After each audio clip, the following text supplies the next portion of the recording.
running the risk of getting towed, so if you don't want to get towed, when you park in front of bag meters, you should move your cars. Thank you.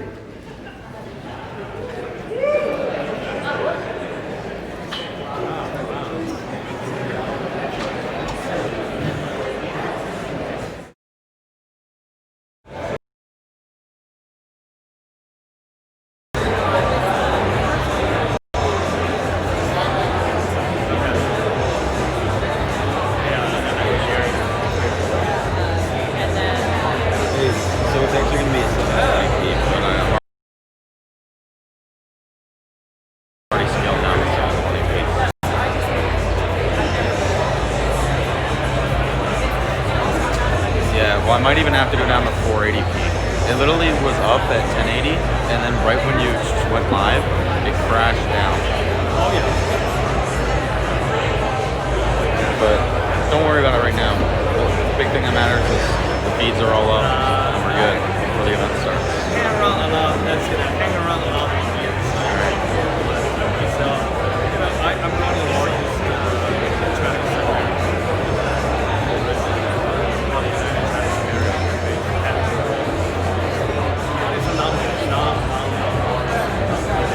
Sounds good. Right now. Yeah. What's up, stream? How is everyone doing today?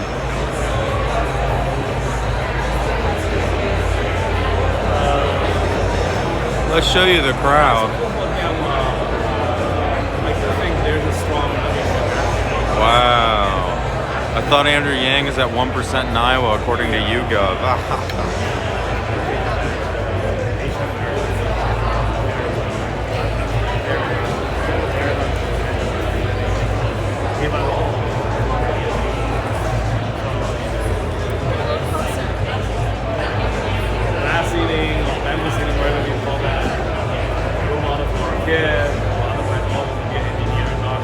Honestly? Oh, why are we down this way? Yeah. It's a little bit narrow, but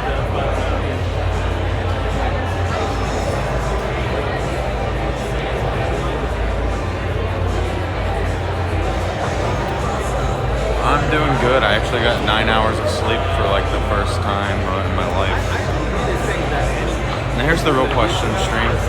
See how there's a tripod located right about there? Should I move there? Yes or no? One's in chat for yes, two's in chat for no.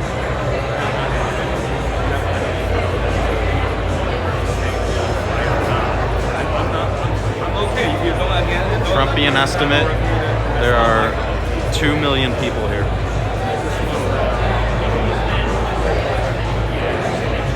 We don't have the donation overlay today. We don't own the donation overlay. Third party service. He's actually running.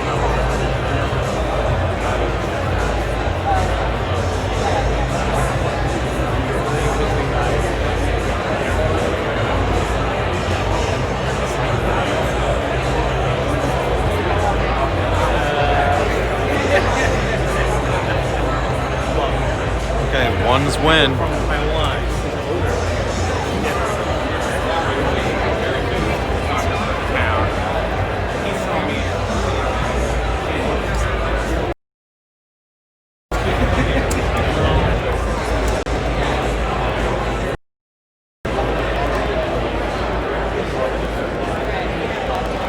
That actually might have been a mistake.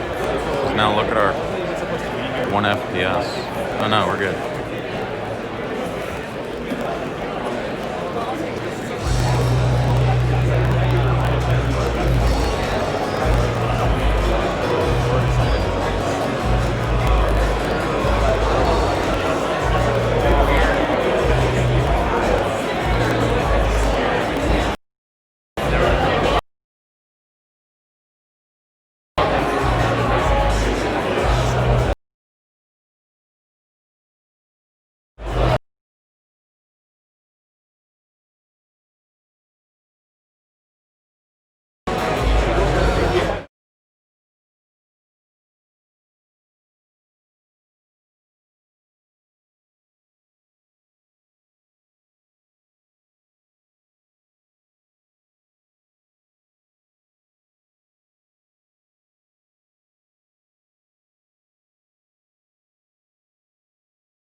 should have given it to the 2s.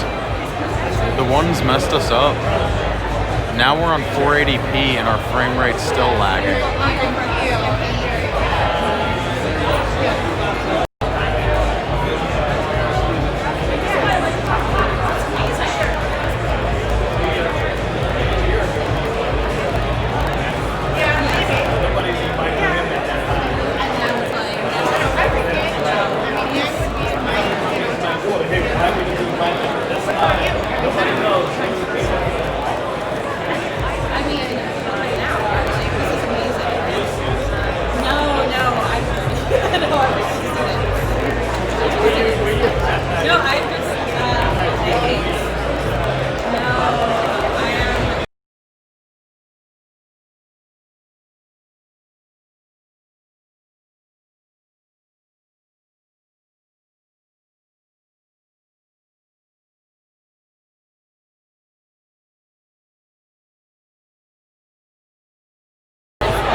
people with these caps or these Stands for Make America Great Harder. Make America think about it. Okay, Yep. great, thanks.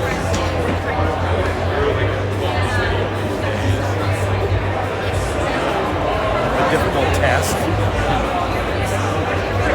Andrew's trying.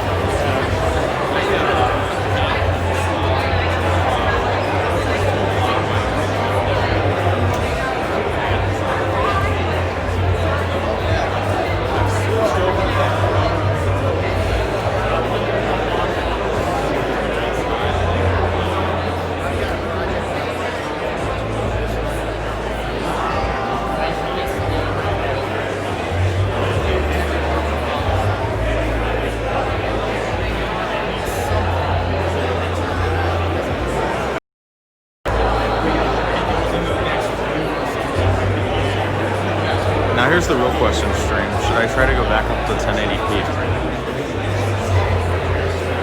I think we're gonna try.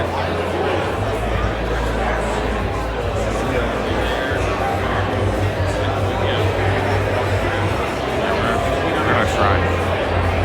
So I'm not the smartest.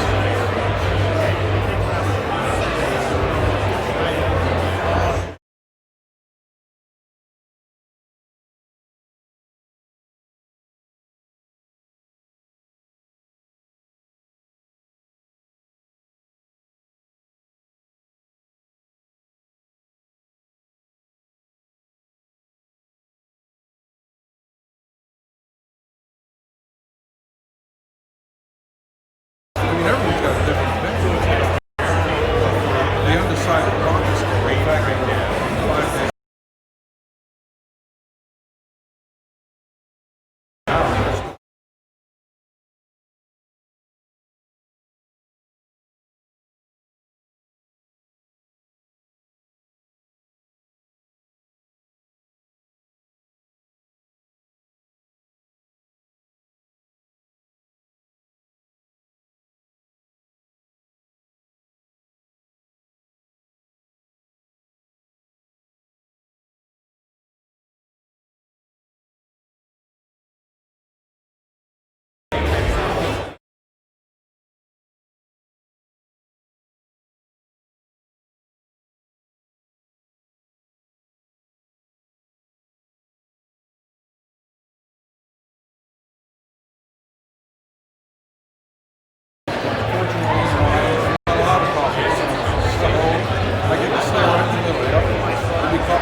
Otherwise, you know, if I was in a different profession, I'd be right there. Hello everybody, hello City, French Chicago. I have some housekeeping things I want to get to. If everyone can make sure their phones are on silent or vibrate, just to, thank you very much. And also, just to confirm, did everyone get one of those little choice cards for the caucus? We're going to collect those at the end, so if you could please keep that in mind. It's awesome to be here at the University of Iowa. I went to the University of Iowa, State University of the Cycling. But it's awesome. I love French Mountain at the University of Iowa. I'm actually going to introduce someone from the University of Iowa, one of your classmates, a sophomore here studying political science. He's a student advocate here at the University of Iowa, and his name is Kyle Cobb, everybody.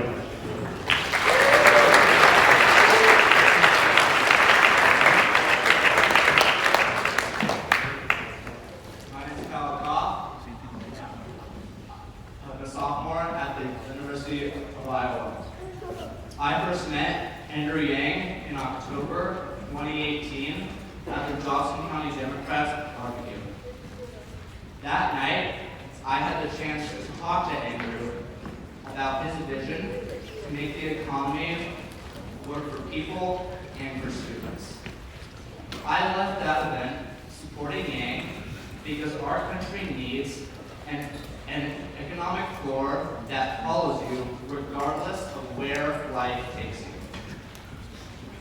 Yang's freedom dividend would provide vital economic support for millions of Americans. It would make the economy work for people, not big tech companies. At that point, Yang had not yet qualified for the first debate stage. Since then, his vision has resonated with the American people, who realize that the economy does not work for them. My support for Yang extends beyond the freedom dividend.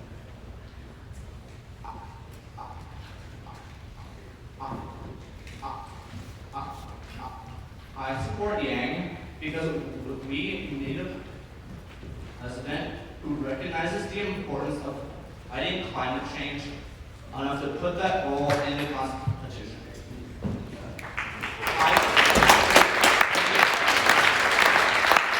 I support Yang because we need a president with a plan to get corporate influence out of our democracy and to return power to the people.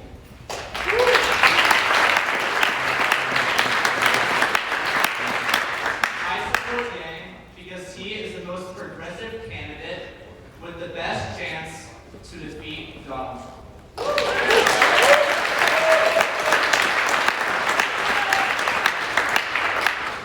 By now, you can probably tell that I don't have the easiest time speaking. That's because I stutter. But I'm on this stage because my voice is important to spread Andrew Yang's message.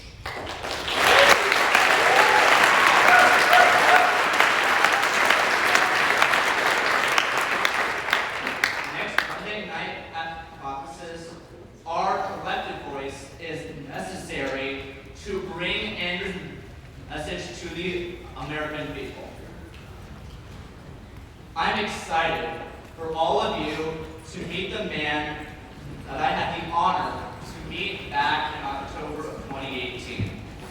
With that, let's welcome presidential candidate Andrew Yang to the stage.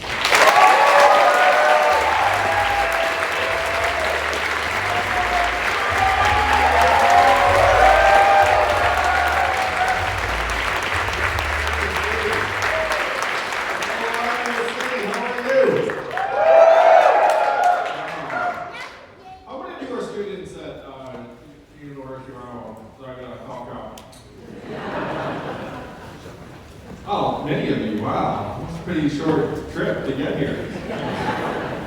So how many of you are already really pretty sure you're going to support me? Wow, that's a lot of people. That's great. So we can skip it. Thrilled to be here. I love campaigning here in Iowa because you all literally have the future of the country in your hands. Like 5 days from now, it's awesome. Most of you don't even realize how much power you have because you're just living your lives, decide to check out presidential candidates that come through.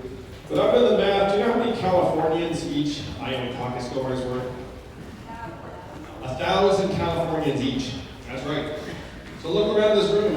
How many of us are here? I'm going to give a Trumpian estimate. There are 2,000 people here today.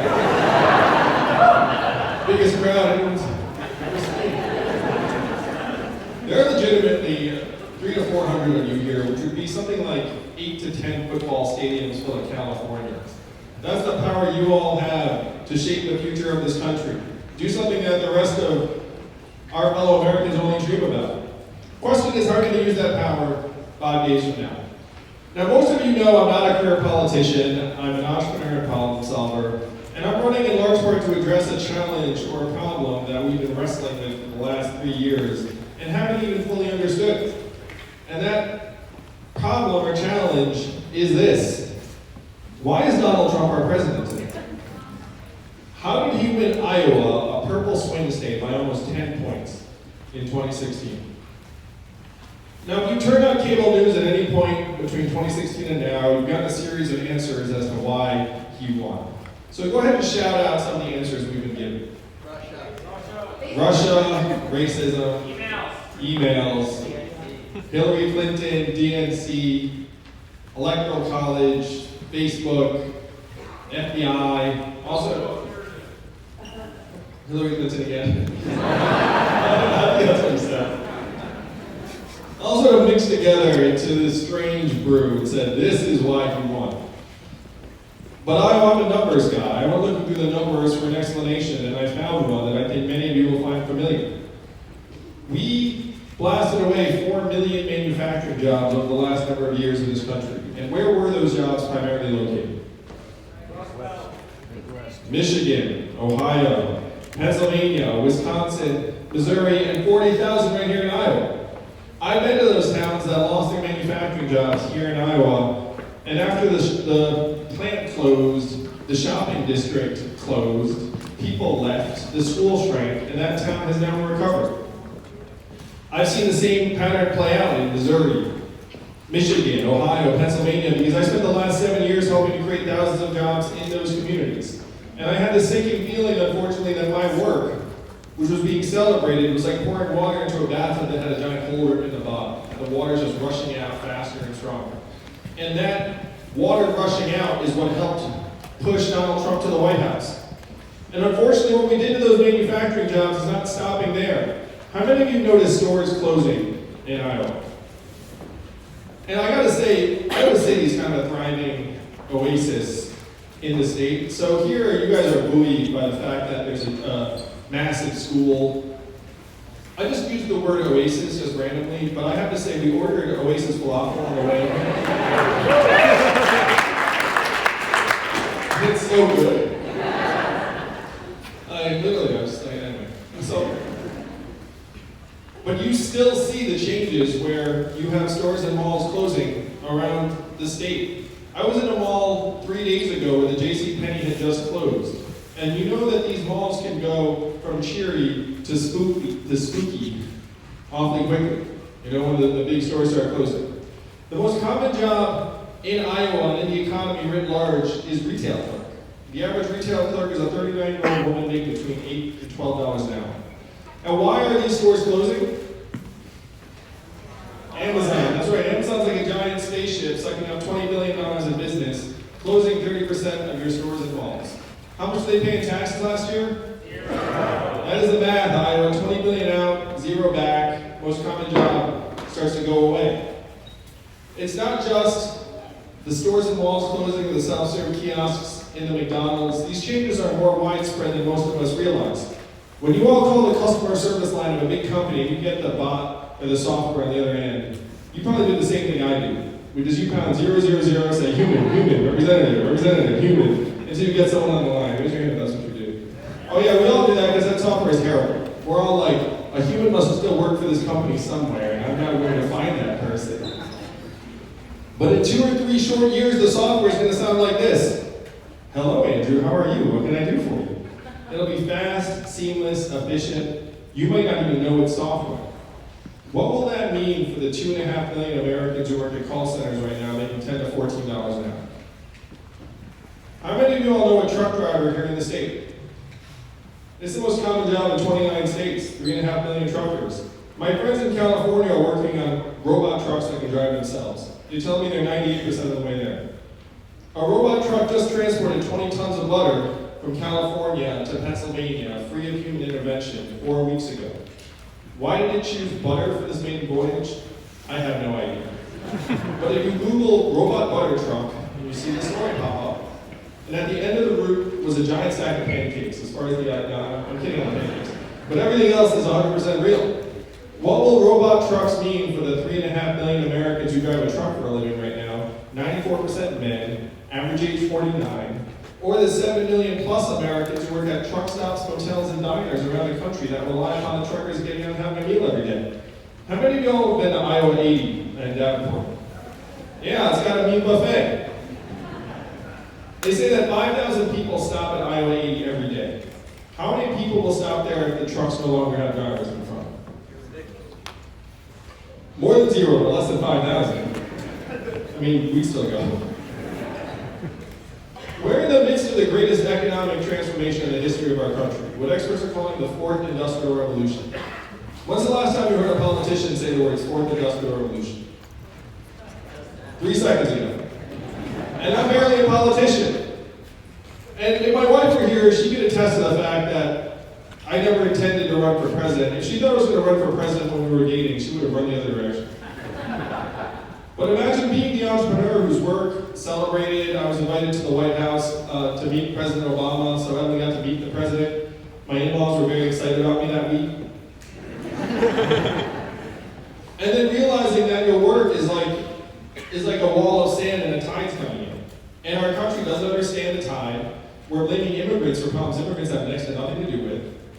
And so I went to our leaders in DC with this set of problems and said, look, we're in the midst of the greatest economic transformation in the history of our country. The most common jobs in our economy are going to be decimated. Places like Iowa are the front lines of this because you've already seen this unfold on your farms first with the mechanization and consolidation of your farming jobs. Then it shifted to your factories, 40,000 manufacturing jobs and counting. Now it's on your main streets. Eventually it will be on your highways. This is what's happening. So I went to our leaders in DC and I said, what are we going to do to help our people manage this transition? And what do you think the folks in DC said to me when I said, what are we going to do? He put his DC hat on. He was like, here in DC, we do jack shit.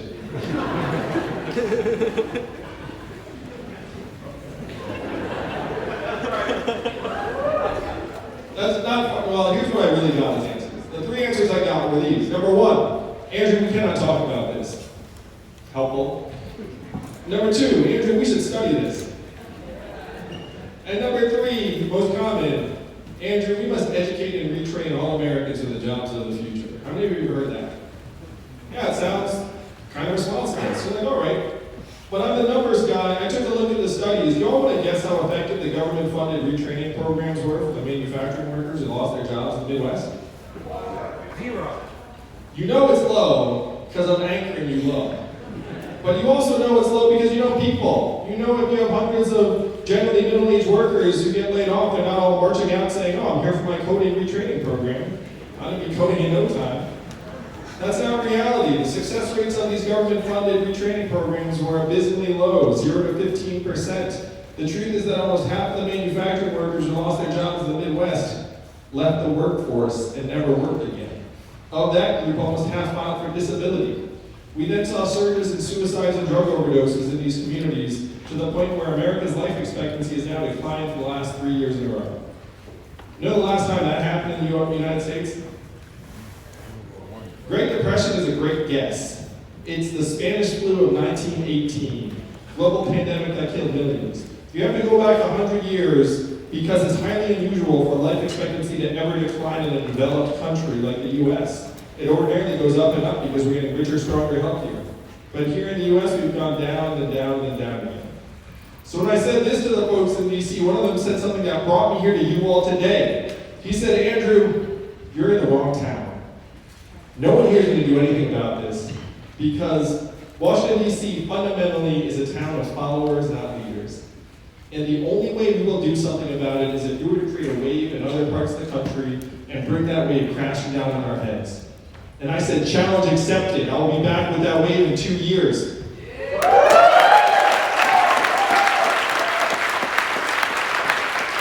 that is how I came to run for president.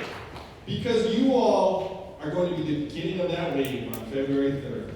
You're going to help rewrite the rules of the 21st century economy to work for you, our families, our kids. And in many cases, you're students here at the University of Iowa. I mean, this is a great school, but you have to feel also like your generation has the deck stacked against you in a way that has not been the case for past generations. And if you feel that way, it's because, yes, the deck has been stacked against you. It is not just that the cost of college has gone up 250% over the last number of years, and that you're going to be saddled with debt loads that are higher than previous generations, or the fact that 40 to 44% of recent college graduates are going to do a job that does not require a college degree, or climate change, or all this other shit show that you've been left. No, it's all very true. But it's the fact that our government now is no longer responding to you, your families, your communities. The feedback mechanism has been broken. Who is DC responding to nowadays? Obvious. If your corporate profits are at record high and your life expectancy is going down, which do you listen to? Money. In DC, it's all about following the dollar signs. Washington, DC today is the richest city in our country. Think about that. What do they produce? Whatever they're producing, business is awfully good. Donald Trump said he wanted to drain the swamp. I want to do something a little bit different. I want to distribute the swamp. What do I mean by that? Why do we employ hundreds of thousands of government workers in the most expensive city in the country? Why wouldn't we move some of those workers and jobs to Michigan, Ohio, Wisconsin, Iowa? We'd save billions of dollars off the bat. And I would argue that these agencies would make better decisions because their people would actually live someplace normal where they talk to other people instead of just other folks in the DC bubble. I'm for term limits for members of Congress. Their goal should be to go to DC, do work on your behalf, and then come home. It should not be to go there and then squat as long as possible and say, ooh, I like it here, let me stay. And I know how we pass it. I will be your president a year from now, and then I'll go to Congress and say, we need 12-year term limits for members of Congress, but current lawmakers are exempt. Do you think they'll pass that? Oh yeah, they'd pass that the next day. They would say, we do this for the people. Because they'd all be grandfathered in. They'd be like, look, it doesn't affect me, it's just going to affect the next people coming in. But pretty soon you'd have a legislature that actually turns over and is responsive. And have them looking out for us because they can vote their conscience and not voting because they need to continuously try and win another election. I've already outlasted and outcompeted half a dozen sitting senators, governors, and congressmen and women because I'm laser focused on the problems that got Donald Trump elected in the first place, and I'm proposing real solutions that will actually improve our way of life. That's how someone who you never heard of a year ago raised $16.5 million last quarter in increments of only $35 each.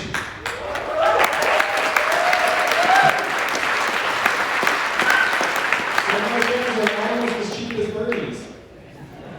There are a lot of you, thank you. No corporate PAC money in there. This is just an uprising of the American people trying to take back our government and make it work for us again. Now, if you're here today, you might be here in part because you saw a TV ad. Raise your hand if you saw a TV ad. Well, that's disappointing because we spent a lot of money on those ads. So my message to you all is watch more TV.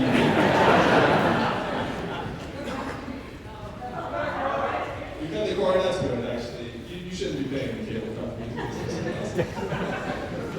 I think we digitally serve them, though. It's up here on your phone. I think I still have it. Anyway.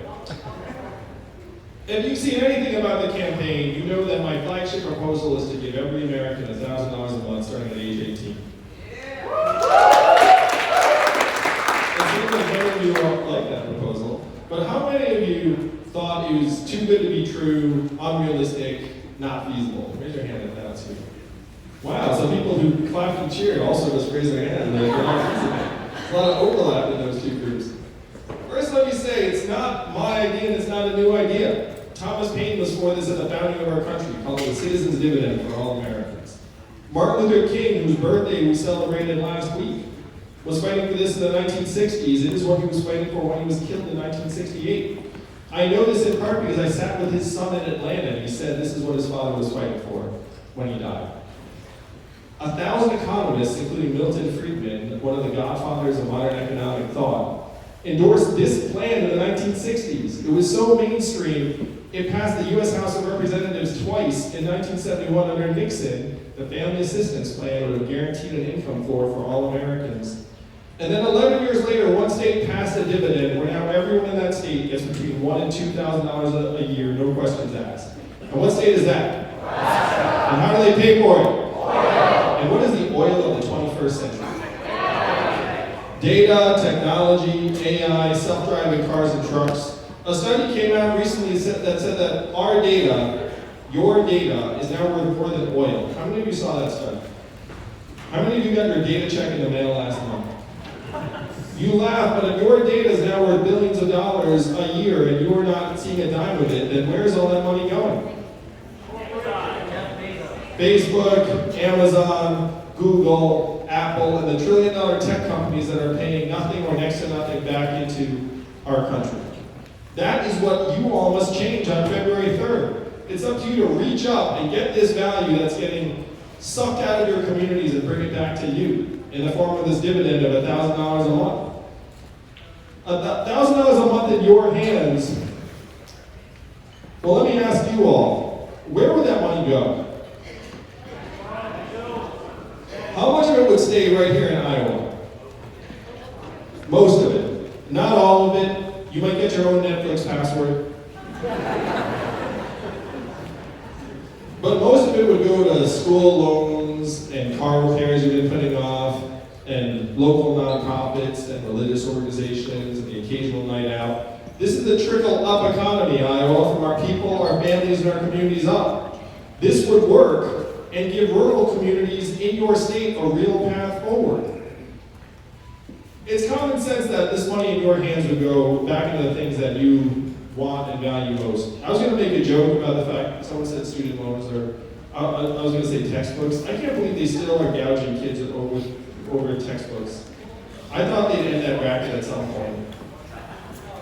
It is nuts. You have this textbook and you're like, what? The worst thing is when they change like one paragraph and then they're like 18th edition. And half the time it's like the professor's name on the book and you're just like, oh man. Anyway, sorry if there are professors here and they wrote a book. I'm sure it's an excellent textbook. But there are many, many ways in our country where people have been losing to the almighty dollar.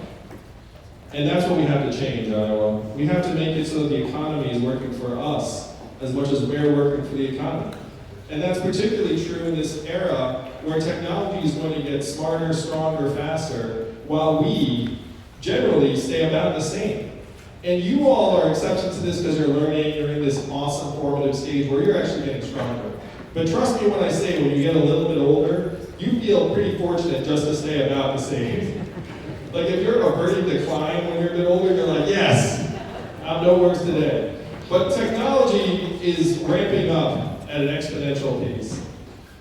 It's almost unimaginable. I have been with some of the foremost technologies in our country. Let's call one of them Elon.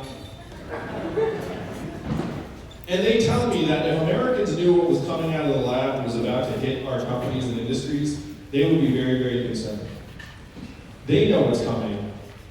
You know what's coming in this room. We have to help our country evolve so that we're actually in a position to enjoy and thrive from this era of unprecedented progress instead of too many Americans feel like they're being left behind. That's what this campaign's about. This campaign's about building a future that actually includes and centers around us and our families rather than the bottom lines of these megacorps that have less and less to do with our well-being. Again, you have record high corporate profits and GDP. You're being told how great things are in our economy. But you know what else are at record highs in the United States of America right now? Suicide, substance abuse, drug overdoses, anxiety, depression, mental illness. I know there's a mental health crisis among young people in particular. And you all are among the biggest winners in our society. You're among the best educational products, and you're stressed out. So think about how it is for people that are at other points in the spectrum. You know what else are at record lows right now in the United States? Starting a business for a young person, getting married, having a child, all the things that you would associate with a thriving society have gone off a cliff here in this country. And we're being blinded by these numbers that have next to nothing to do with how our communities are doing. I know how misleading our economic measurements are, in part because of my own family. My wife, Evelyn, is at home almost every day with our two boys, one of whom is autistic. How much is her work valued at in our current economic measurements? Evelyn gets a 0. So does every stay-at-home parent in our country. How about folks like Kyle Christensen, who's at home taking care of his mom who's recovering from cancer? 0. Someone taking care of an alien loved one, that gets a 0. How about volunteers and activists trying to make communities better? That's a 0. Coaches and mentors investing in the next generation, most of the time that's a 0. 95% of artists, hate to say it, but 95% of artists get a 0. You know what's one thing that you're fortunate with here in Iowa City, but how about local journalists? We have zeroed out almost 2,000 local papers in this country because all of their revenue went to the internet, and you can't run a newspaper on Craigslist ads or whatever it is. 200 counties in this country no longer have a local newspaper. You know what doesn't function very well if you don't have local news? Democracy. Because how can you vote on what is going on in your community if literally no one is covering what's going on in your community? Iowa, these are the things we're supposed to value most in our lives. Our children, our families, our communities, our democracy, and they're getting zeroed out one by one by one. This is what you have to change in the days to come. That's That's why I love being here so close to voting, because you all have this power where you can take our country in a new direction, unlike anyone else. You can flush the pipes of government clean. You can make this case to the American people that we've been confused for the last number of decades that economic value and human value are the same things, and that we've been misled. The truth is that we all have intrinsic value as Americans, as citizens, and as owners and shareholders of the richest country in the history of the world. That is the case that you can make on February 3rd. And if you're a young person who feels like you're being left with a bill of goods, you are right. I know this because I'm a parent. I see what we are leaving for you. If you were born in the 1940s in the United States of America, there was a 93% chance that you're going to be better off than your parents were. That's the American dream. That's what brought my family here. That's what we all aspire to for you. But if you were born in the 1990s in this country, you're down to a 50-50 shot and it's declining fast. That is why you feel the way that you do. Let's change it. You can change it.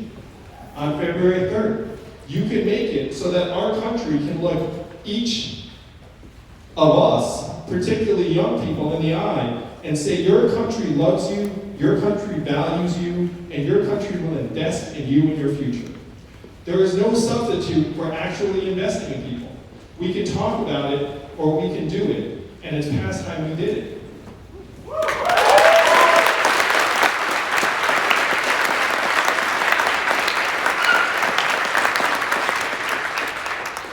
I'm not running for president because I dreamt about being president of the United States. Those were not the conversations in the Yang household. My parents were not like, you're going to be president someday. They were more like, you're terrible, clean your room. I'm running for president simply because I'm a parent who has seen the future that lies ahead for our kids, and it is not something I'm willing to accept. They deserve better. You deserve better. And I will give you better if you help me and caucus for me on February 3rd.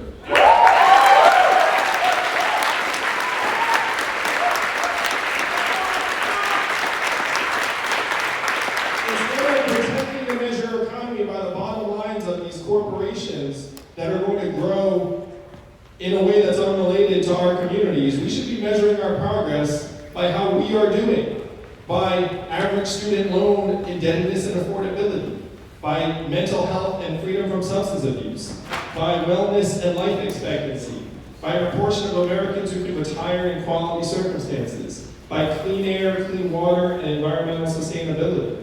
As your president, I would make these the new measurements of our economy, and I would report them to you, the American people, every year at the State of the Union. I would be the first president to use a PowerPoint deck at the State of the Union.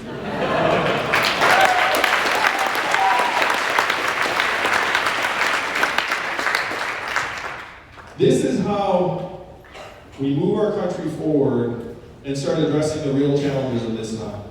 Donald Trump is our president today because he had a very simple, understandable, and powerful message. He said he was going to make America great again. What did Hillary Clinton say in response?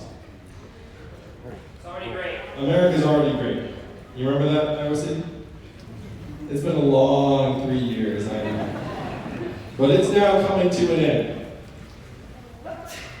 Hillary's response that America's already great did not go over well with many Americans because the problems in our communities are real. We have to acknowledge their reality in depth and severity, but then we need real solutions that will move our country forward. What were Donald Trump's solutions? Build a wall, turn the clock back, bring the old jobs back. Iowa City, you know that we have to do the opposite of these things. We have to turn the clock forward. We have to accelerate our economy and society to rise to the real challenges of this time, like climate change. We have to evolve in the way we see ourselves and our work and our value. I am the ideal candidate for this job because the opposite of Donald Trump is an Asian man who likes math. Thank you all very much.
it's immoral and criminal what we've done to, in particular, communities of color with our system of criminal justice and mass incarceration.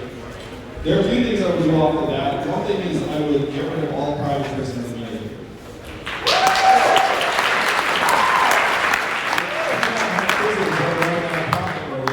That literally benefit from high rates of recidivism and shoddy treatment of inmates. The other thing I would do is I would make marijuana legal throughout our country. And then I would pardon everyone who's in jail for a non-violent drug-related offense. Because many of them did things that are not crimes in certain parts of the country. And I think it's reprehensible that presidential pardons are always used on these rich, well-connected weirdos. We should be pardoning people who never heard of who should not have been in jail in the first place.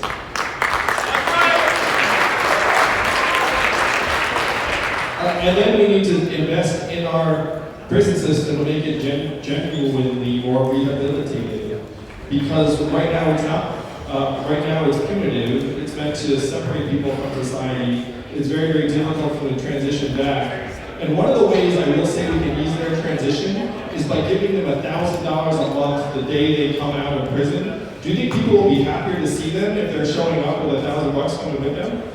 Yeah, I'd be like, hey, Stan, you're back. Great.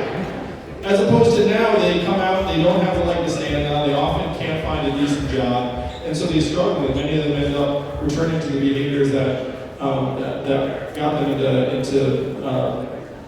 into trouble in the first place. So I would like nothing more than to turn our prison system into a system that's genuinely trying to rehabilitate people in society rather than just punish and separate them from society.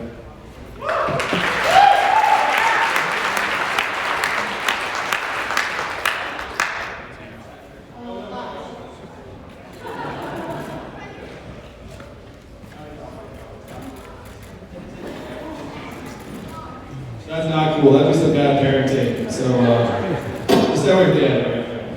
Hi. I grew up as a high schooler in America where suddenly school shootings have become a reality, and I was raised with you hide behind the teacher's desk, and now we have a high, powerful flashlight that we will put in an intruder's face instead of gun control. What are your feelings about it? Well, first we need to break the stronghold of the NRA and pass common sense gun safety regulations.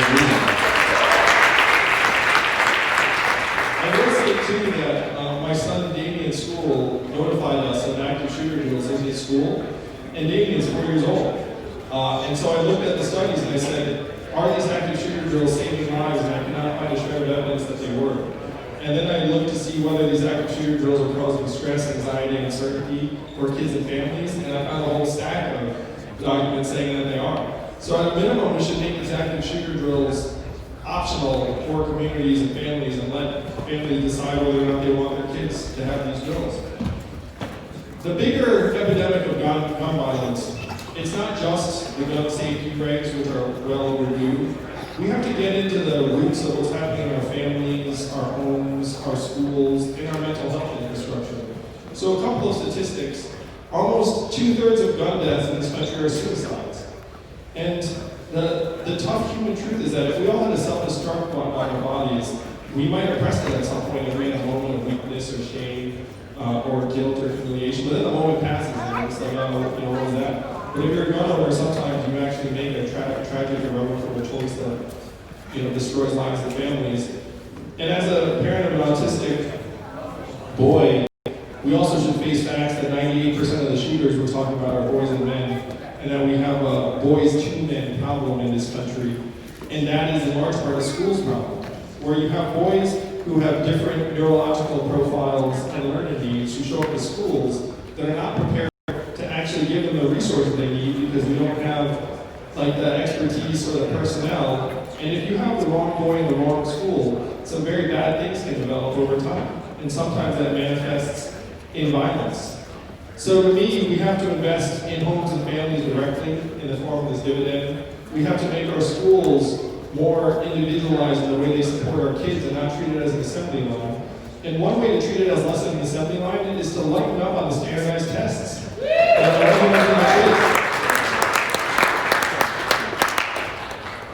Do you know that the SAT was popularized or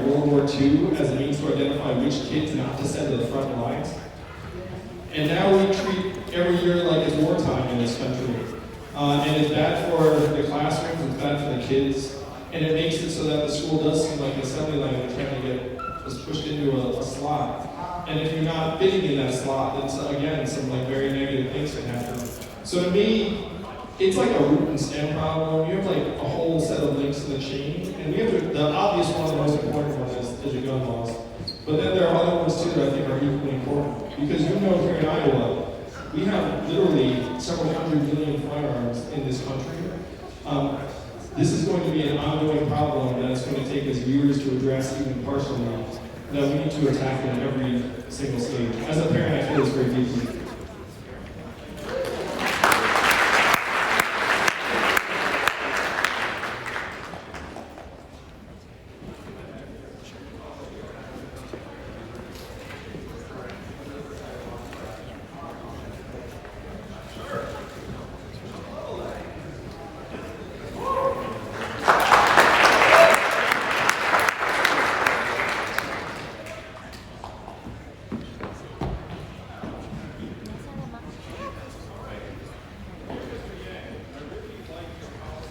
Dear Mr. Yang, I really like your policies and what you stand for.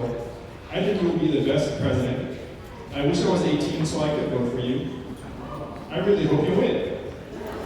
From Isabel Puckett, 5th grade, Bedford, Ohio. Thank you.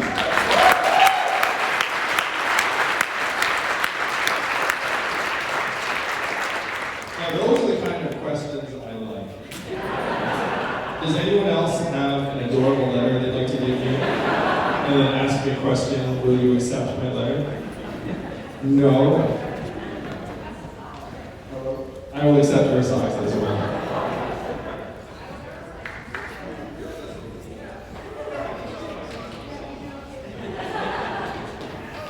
Any other gift?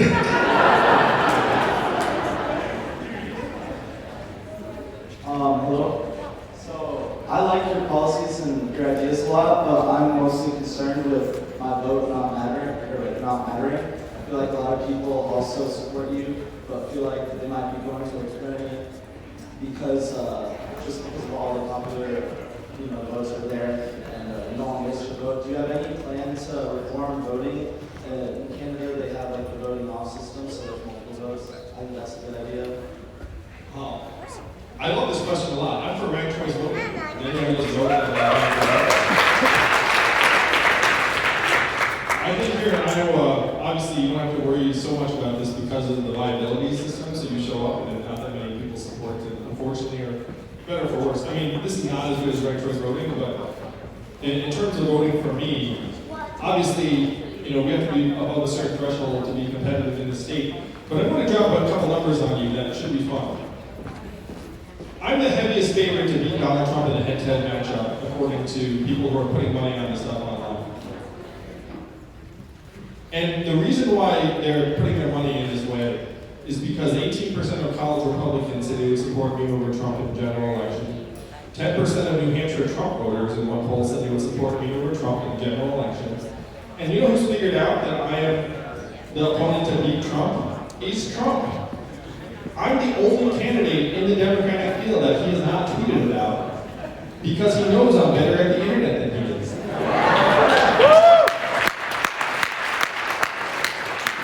his most potent attacks take the form of, you're a corrupt DC politician, which totally doesn't work on me. And one reason we know this is in his head is because one of his senior advisors was quoted in a private event saying if there's anyone to worry about, it's Yang. So they're hoping that I don't make it through this process because they know I'm his worst nightmare in the general. And if enough Democrats figure this out, then we're going to win the whole thing.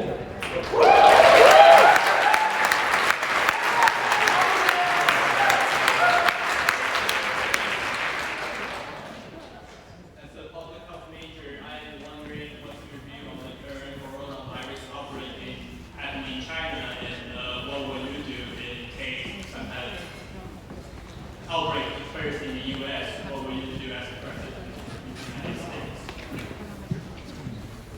I think the coronavirus is a very, very serious threat.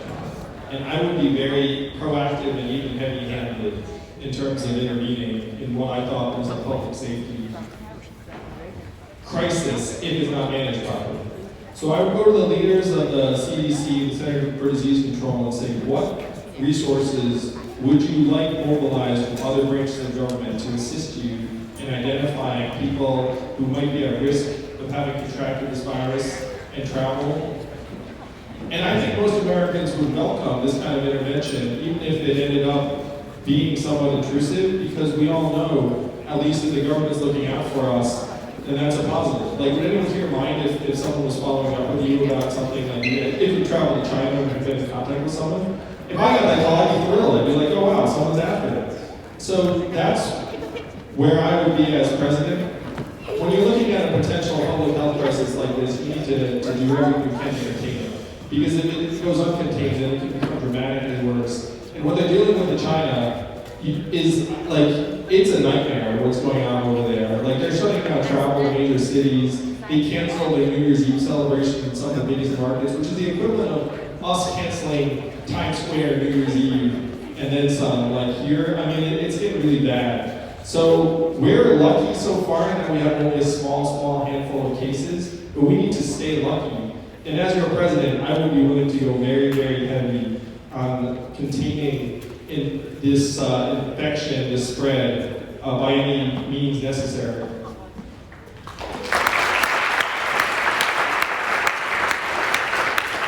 I mean, this is one of the things that makes you grateful for government, you know? It's like, government to me should be good at a few things and really good at those things. And then other things, they can let other people be good at. Cool, thank you everyone. We actually have time for one last question. Oh, here you go. Hi. Even though I do know, and a lot of your supporters know, that this is not true, I'm sure there will be attacks from the other side that is promoting socialism, increasing government size, giving money to people who might not know how to best spend it. I wonder, and also maybe, taxing the tech companies would stifle innovation, and how do you plan to combat those narratives? Not everybody would do enough research to see what exactly it needs to do. Well, thanks for the question. I'm going to make 3 comments on this.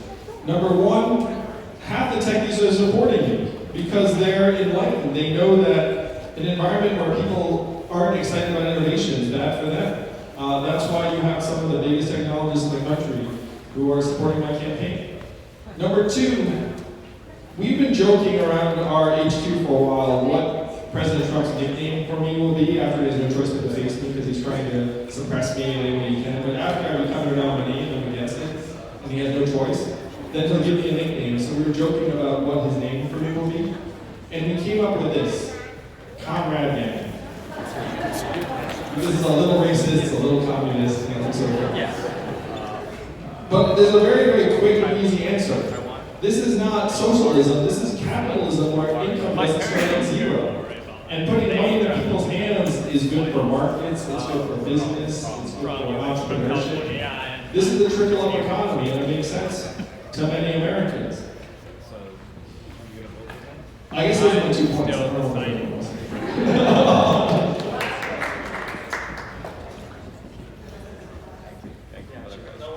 Yep, let's give it up one more round for the next question.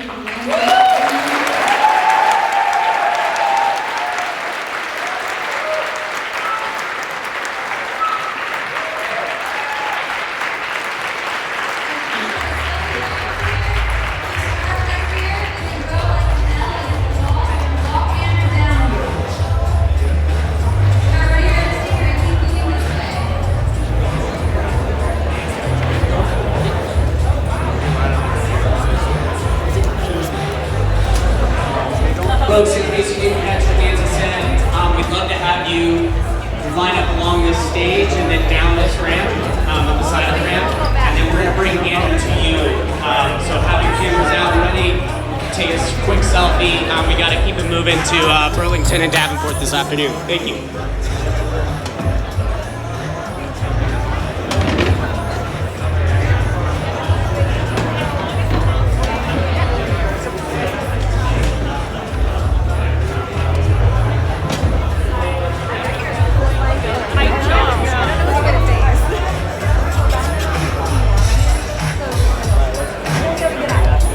I think it's here and around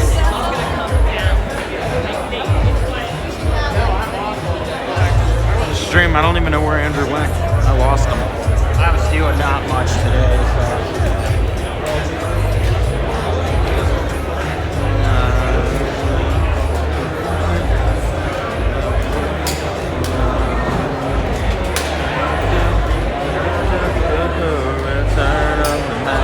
I was looking for Andrew, I couldn't find him. Okay, so Stream, here's what we gotta do. I gotta show you guys some information. So, if you go to the yang2020.com website, and you go to the goal meter, we're currently $2.2 million away from our goal with 2.5 days to go. And this is a goal that can't be extended because it's an FBC goal. We need to go to the media on January 31st, like 2 or 3 days or whatever before the caucus, and be like, yeah, the Yang campaign just raised blah, blah, blah money in January, which is almost blah, blah, blah money as much. It would put us on a pace to raise blah, blah, blah money in Q1. The media goes, oh my God, Yang has so much growth. Maybe he could really win the Iowa caucus, blah, blah, blah, blah, blah. Which is why it's so important to donate. And the way you can donate, if you want to give our channel credit for referring you and show the campaign our value and why they pretty much let us right now film anywhere we want because we're raising tons of money for them, you go to THEYANGGME.com, theyanggame.com, and you can donate. Whether it's $1, $2, $3, $4, $20 million, it all helps. So right now, whoever has the highest shout out is going to get a donation from the man himself, Andrew Yang. And right now, that is David. David with the $400 donation to Andrew Yang through theyanggame.com.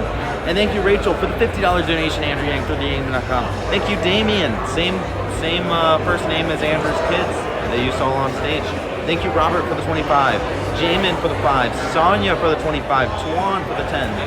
Sal for the 10. Jin for the 10. David with our big $400 donation. Randy with the 5. Kathleen with the 10. Javier with the $101 donation. Vikram with the 10. David, wait a sec. David's not at 400. David's at $500. Hold up. David is at $500. He donated $100, then $400. David is the top donor at $500. Thank you, Vikram, for the $10 donation. Zedric for the $5 donation. Zach, our original top donor, for the $100 donation, and not the Zach who runs the Zach and Matt show with me. Well, Zach's on break with school right now. George with the $1 donation. Thank you for your small dollar donation, Andrew Yang. Every single donation counts. Thank you, Todd, for the $5 donation. Huang for the $20.20 donation. Keith with the $1.11 donation. Tyler with the $5 donation. Shai Shang, he donates $5 every single event. Thank you, Shai Shang. New $10 patron, James, thank you for becoming a patron. Appreciate it. Kenneth with the $5 donation. Andrew Yang through the yanggame.com. And of course, Thomas with the $50 donation. And then overnight, we had a $25 donation, and then Brad at 4:53 in the morning woke up and was feeling good because Brad donated $777 to Andrew Yang through the yanggame.com donation link. Then we had Andrew with a 5, Cody with a 5, Saul with a 5, Nathaniel with the 25, Tim with the $16 donation, Christina with the 50, Yomar with the 10, Jay yesterday, last night, donated $500 to Andrew Yang through the yanggame.com donation link. Gina with the 25, SFDSF with the 25, Andre with the 10, Shaw with the 5, James with the 5, Brittany with the 5, Martin with the 1337. And I think that catches up all the donations we missed. Thank you, Rebecca, for your $5 donation to Andrew Yang through the yanggame.com. I have no clue where Andrew is right now, by the way. He's missing. Let's go find him.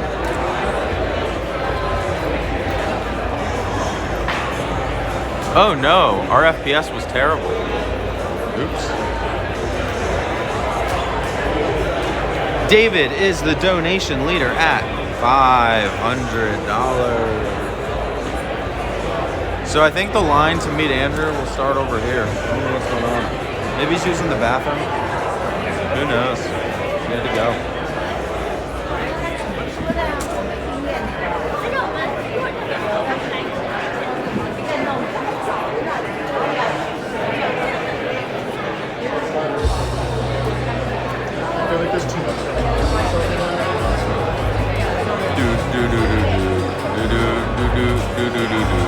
Look at the length of the selfie line.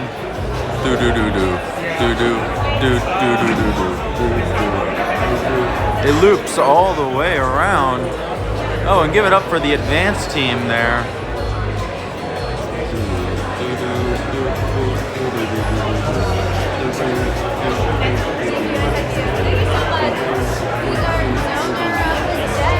Right now it is David at $500. $500, David. Thank you so much for your donation. Is there anyone out there with perhaps say $501? There's definitely someone out there with $501. Or maybe $502. Maybe $2,800. Max out for donation. Andrew Yang on stream. Only one person ever has done it, and it was Tim. And Tim. You should have seen Andrew's reaction. It was totally worth it. $2,800. Wow. Yep. Yo, you have that money. If you've got that money, come out and help us out. Last week before the caucuses, we got volunteers going all over the world. Not world, just Iowa. But just hanging out, trying to figure out how we can spread this message. Every donation you guys give goes directly to that. Thank you guys so much for helping out. We appreciate you. Let's do this. Less than a week away. Monday. Let's go. You were with Dave Chappelle last night, right? Filming Yes, that thing? was. Okay, because I saw you in the video. So, What video? The Iowa starting line, they posted part of it. Oh, okay. Yeah. After hearing Dave Chappelle talk about Yang, did that just make you want Yang to win even more, or what? No, Dave Chappelle spoke mad truth, and especially like seeing that not only is this policy going to be working here in Iowa in rural communities, but it's also working in Ohio, and it'll work in California. It'll be able to help so many people that right now can't afford a $400 unexpected expense. It's not. There's a big boss. But yeah, no, it was really humbling to have such a poet like Chappelle come out and use this platform to spread this man's message. He's important. We're talking about issues that matter and solutions that will change people's lives. Has there ever been a politician that has given you an actual answer of how they can fix your life? So donate, and make it happen. Join Yang Gang, hang out with me and Chappelle. Just kidding, we don't hang out. But once I do my mind,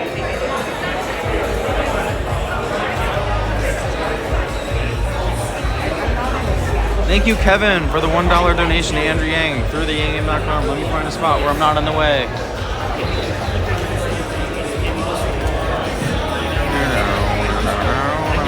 Oh, I know where I'll go. I'll go on stage. Easy.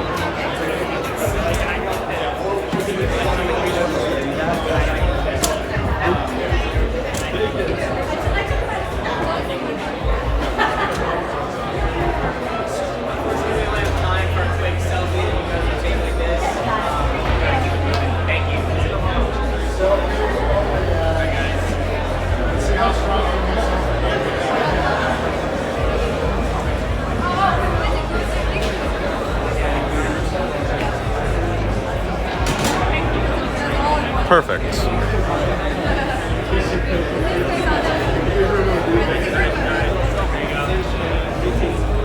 Oh, where the selfie?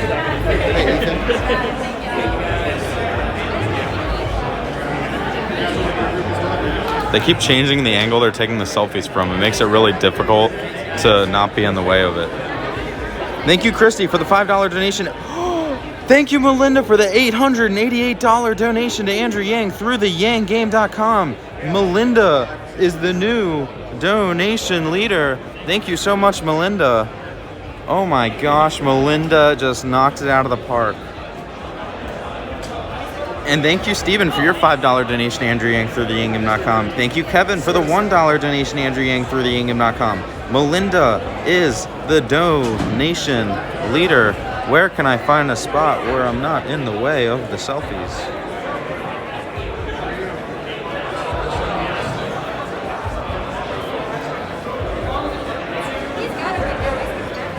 Becca says she wants to meet Andrew. Well, here's the thing, Becca. If you donate and become the max donor, you'll get a shout out from Andrew Yang on screen.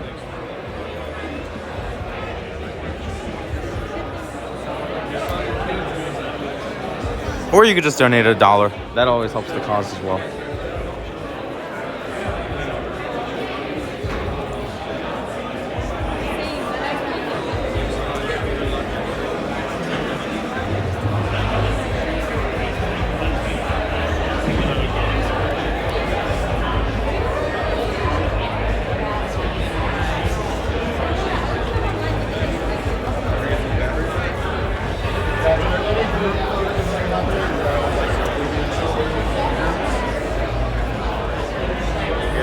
Dude, usually the selfie line comes to Andrew, but literally today, Andrew's coming to the selfie line. It's completely changing the game of the selfie line. This is the new 21st century selfie line. And Andrew Yang has 21st century solutions to 21st century problems. Before, the problem was everyone had to go to Andrew. Now Andrew's coming to them. 21st century solution. Right.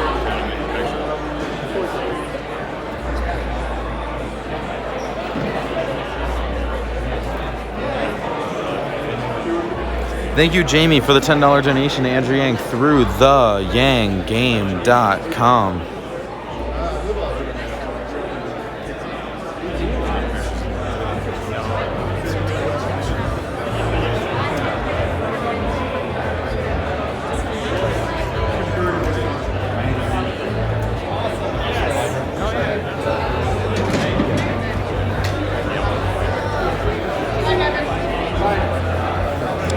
Guys, I'm overhearing the people next to me's conversation. Apparently Andrew Yang was playing the piano little break where he was gone.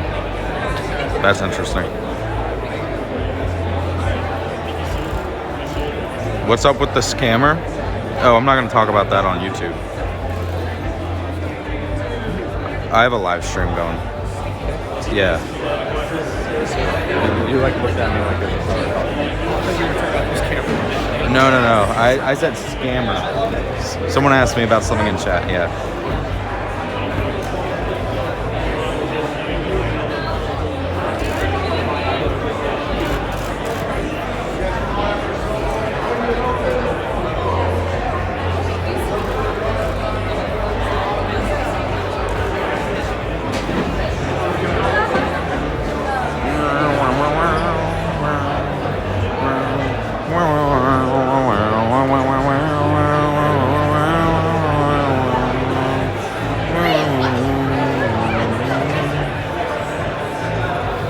Okay, I'll talk about the scammer if someone outbids Melinda. I'll give all the goods on live stream, but they have to outbid Melinda at $888.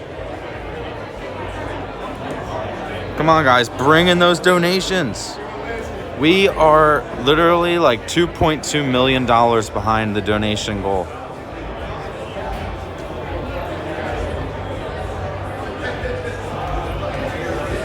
Thank you, Jarrett, for the $10 donation to Andrew Yang through theyanggame.com. Yeah, is Chappelle knocking on doors right now at this exact moment?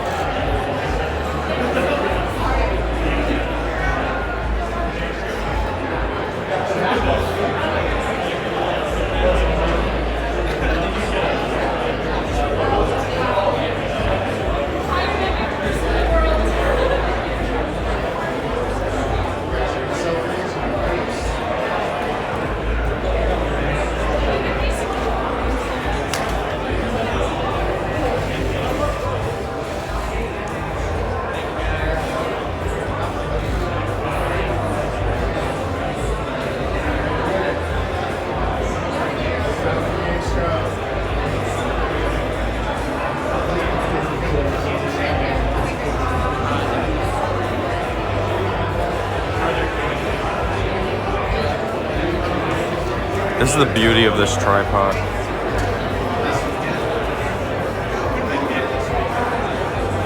Thank you, Zach, for the $25 donation to Andrew Yang through theyanggame.com.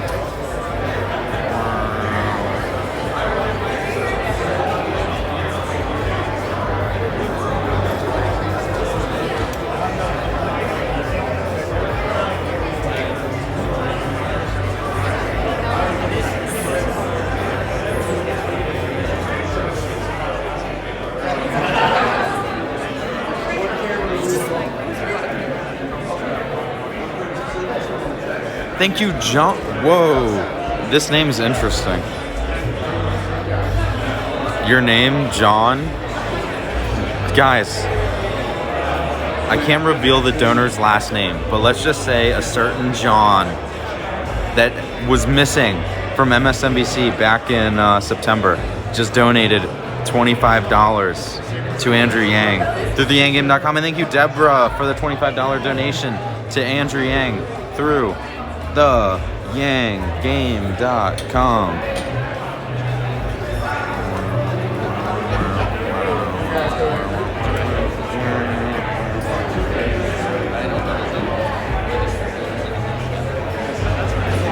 Exactly, Tuber070, you have a business mind. Yeah, someone donated $1,000 right now, that'd be sick.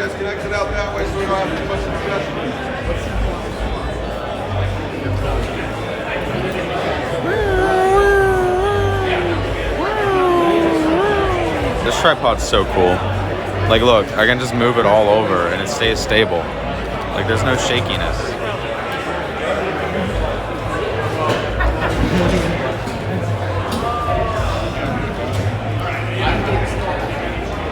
Make sure cameras are out and ready. Make sure they all have time for autographs. Just pictures today. Go fast,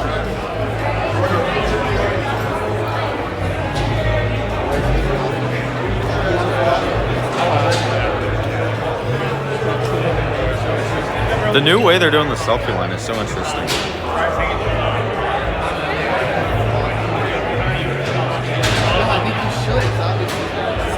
So right now, who is our donation leader? It's Melinda at $888, right? Melinda at $888. Yeah, it's Melinda at $888. Melinda is gonna get the shout out from Andrew Yang, but you yourself can still get the shout out. All you gotta do is donate right now. Oh, look.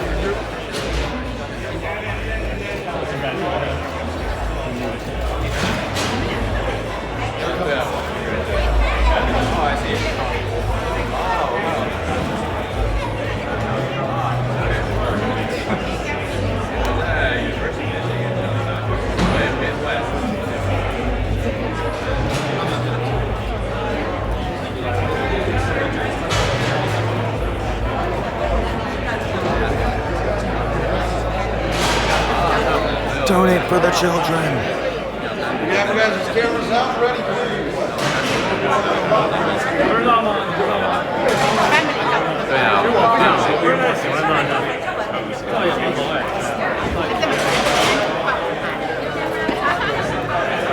Yes, Esther, every single dollar donated through our link goes directly to the campaign and counts on the website. It counts on the website goal. So as soon as the website refreshes, you will be included. Your donation will be included. The comment I heard from reporters next to me was that apparently Andrew was playing piano. I'm not spilling the beans. I already said unless we get someone to top Melinda's donation. James, you have to donate. That's the rule. Donate $1,000 or $889 and tell you everything you want to know.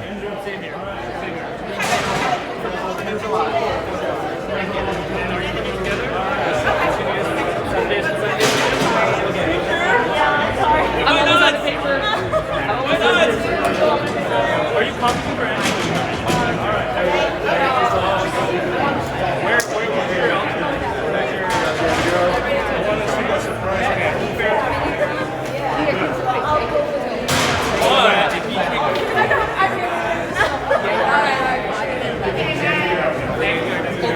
Thank you, Mai, for the $100 donation to Andrew Yang through the yanggame.com donation link. So let's see. If you go on the Yang 2020 website, right now, this is how much we've raised. $801,035. Now, if you go to this website, theyanggame.com, it brings up this Secure Act Blue profile where you give immediately to Andrew Yang, and every single donation through this page counts towards the website goal. And if it didn't, do you really think Andrew Yang would give us shout outs for your donations on it? Absolutely not. Because apparently some people still don't trust the link. We're gonna switch sides here. Oops, I'm sorry. No, we're not.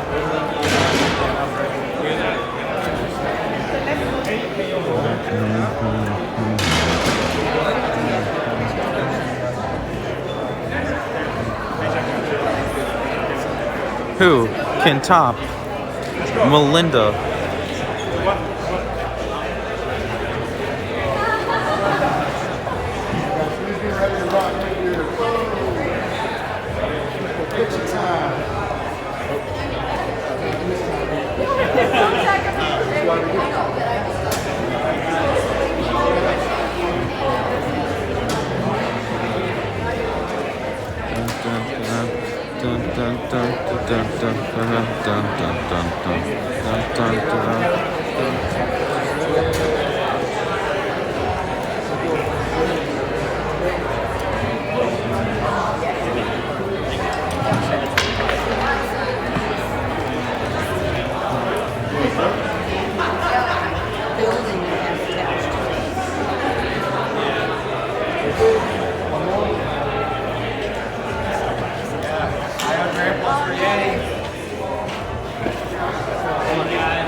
Thank you, Steven, for the $100 donation to Andrew Yang through theyanggame.com. Steven donating $100 of his hard-earned money to try to help get Andrew Yang elected to become the next president of the United States. Thank you so much, Steven.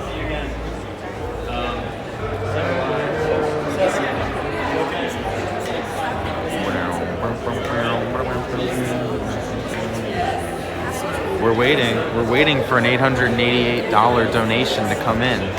We're waiting. Is anyone going to do it? Matt. Hello. I follow you on Twitter. Awesome. Eric, you want to give shout out your Twitter real quick. Tell everyone what your Twitter is and to follow you. Say again? Tell everyone your Twitter and to follow you. Oh. Be a bit orange. What is it? Be a bit orange.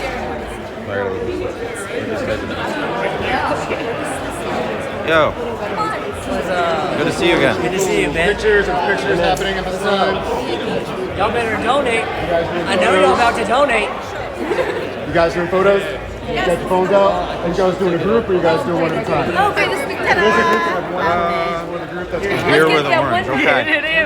If you guys would like, follow Beer with Orange on Twitter. If you're all in this group together, please come right here in the center so the group can come to you. That'd be awesome. Oh, I'm getting in the way.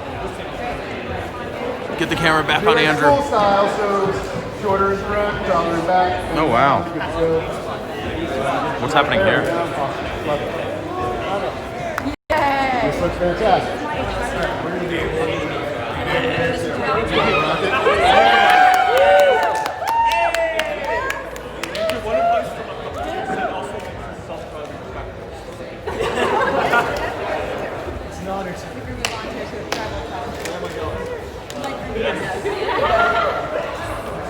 All right, bring it in. Oh yeah. All right, cool. Awesome.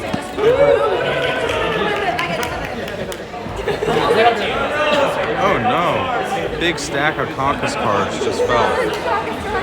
All right, real quick. You're gonna do it again. Bring it in. Thank you, Mukhtar, for the $25 donation to Andrew Yang through the yanggame.com donation link. Thank you, B, for the $25 donation to Andrew Yang through the yanggame.com donation link. Thank you, Janet, for the $25 donation to Andrew Yang through the livestreaming.com donation link. Thank you guys for the support.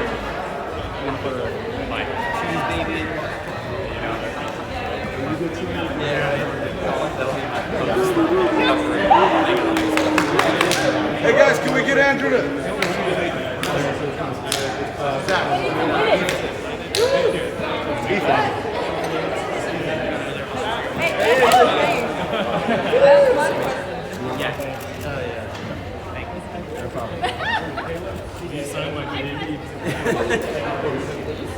Yeah, please.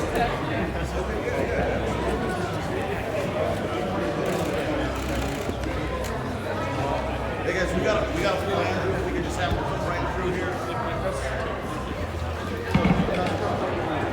I want my cups and hats. Andrew, can I ask you what your go-to Oasis meal is? Can I ask what your go-to Oasis meal is? I was eating an Oasis falafel when he was saying that. Okay, I gotta track it. I gotta get Andrew before he gets out of here.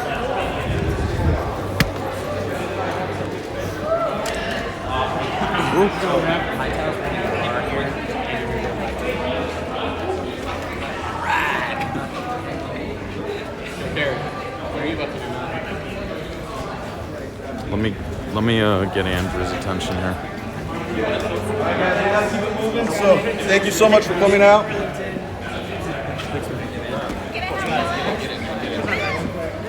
Oh look, the person we said to follow on Twitter is about to get a selfie. Well, I'm not sure if we're gonna have time. I mean, yes and no. I won't physically. Dude, did you hear the conversation I had with him? Yeah. He said he remembers doing this. Did he really? Yeah. I mean, it's not hard to. Well, listen, it's gonna come up again. That like gave me chills. Oh, yeah, he gave you a hug too. I think I got a video. Yeah, dude, We need to start I forgot to give him a hug.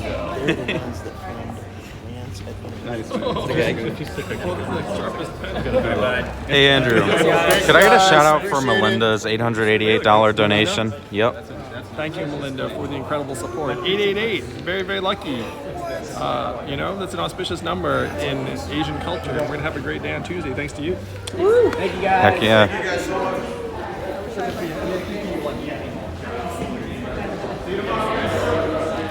Well, let's get them on their way out.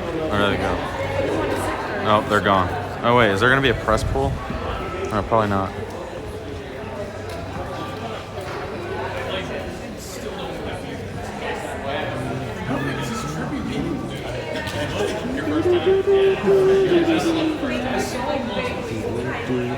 They're putting his coat on him.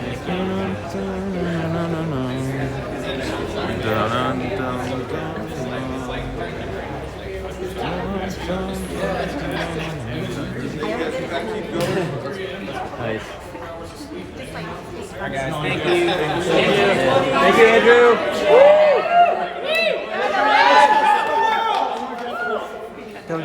Donate.